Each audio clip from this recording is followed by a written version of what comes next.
So guys, it seems many of you may be aware of the ongoing controversy involving DJ Maphorisa and Samthing Soweto, particularly surrounding the ownership of the masters for Amalaga Awafani.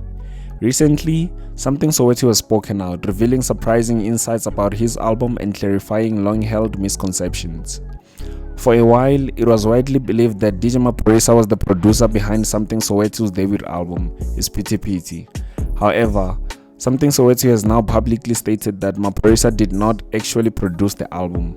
In fact, Samthing Soweto admitted to fabricating the extent of Maphorisa's involvement, thinking it would boost his album's success. He explained, DJ Maphorisa shouldn't lie the way he does. It's going to get him into trouble one day. I paid him for my masters and I paid what he asked at that time. Furthermore, I lied about his contributions to my project. He didn't produce anything. I lied because I thought associating with him would help sell my album. The reality was I lacked confidence in my music selling without his name attached to it. You, my audience, seemed to love the idea of Maphorisa being a super producer, and I didn't want to challenge that narrative, so I lied. Samthing then went on to clarify that he worked primarily with Mas Musiq, Howard and Kabza the Small, who were responsible for producing between 40 to 60% of the album, depending on how one views it. He also expressed his regret for using Maphorisa's name for marketing, stating that he is now paying the price for that decision with his creative works and dignity. Samthing mentioned he has not received proper payment for his contributions and Maphorisa has spread misinformation, claiming to have fed Samthing. In another tweet, Samthing Soweto addressed a separate issue related to the ownership of Pity Pity. He expressed frustrations over being treated as a mere feature on songs that were initially presented as collective projects once they became successful. We start all music projects as a collective, but as soon as a song catches fire, suddenly you're just a feature. You don't own anything and you're not signed.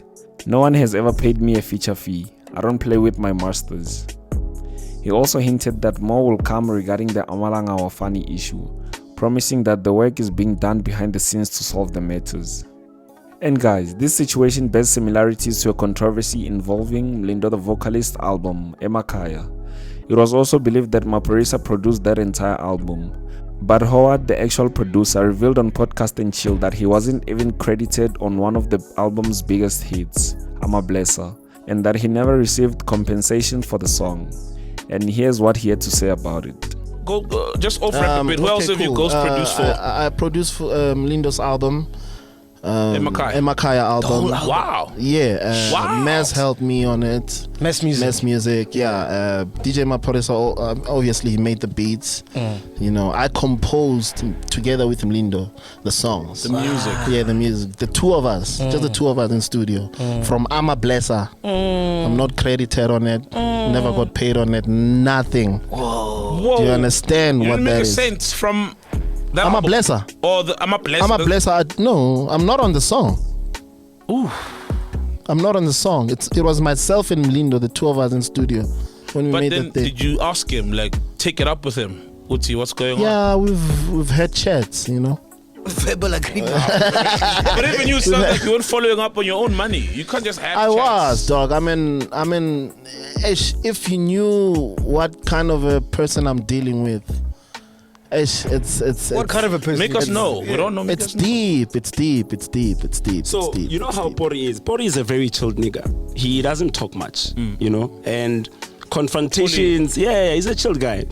So, like, as the reason why I was like, he posted something on Facebook, I was maybe waiting for him to give me a call. So he's not good with that, and everybody knows. You would see Pori won't confront you and call you. He would only do that when he's now at, you know, has his peak and then be like, yo, maybe call you and like sweat you or whatever. I'm sure everybody that Pori's fought with has been sweat by Pori, you know, because after that, then it's over. So what Howard means is he's spoken to maybe Pori for a million times, but Pori's like, I'm just fine, we'll deal with it. We'll solve it. So that becomes brushes it off. Yeah. A critical distinction to note is the difference between a beatmaker and a producer. A beatmaker creates the backing track, while a producer is usually the project leader, overseeing the creative direction.